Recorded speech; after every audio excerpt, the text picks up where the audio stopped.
Today we're going to take a look at a Hall effect sensor. These sensors are commonly used to detect whether doors are open or closed, and they can be used for many other applications as well. Here's the setup.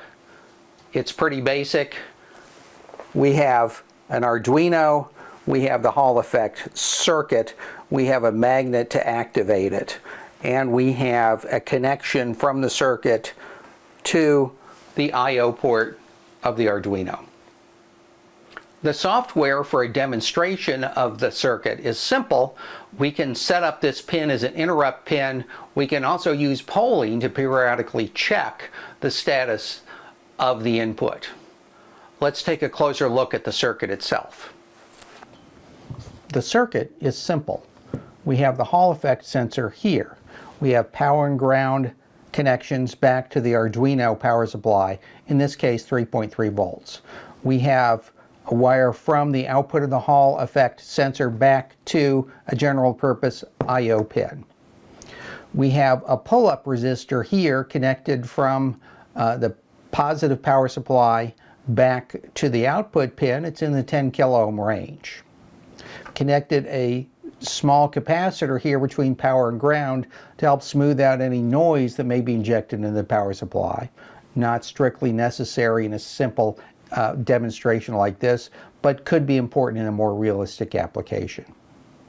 I've also connected an analog voltmeter to ground and the output pin to see the value of the output pin.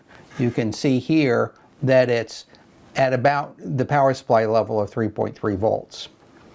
Now we move the magnet closer and you can see that the output goes down to 0. Take it away, goes back to high. Now we can see how to use the Hall effect sensor to detect whether a door is open.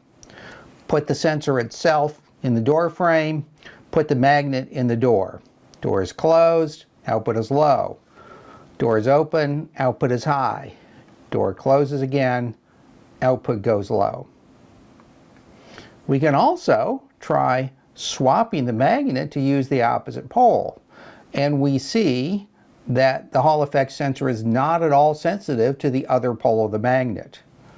We can usually order our Hall effect device in order to be sensitive to either the north or the south pole, depending upon our needs. We've seen that the Hall effect, a basic physical phenomenon, can be used to detect the presence or absence of a magnet, which signals things like whether a door can be open or closed.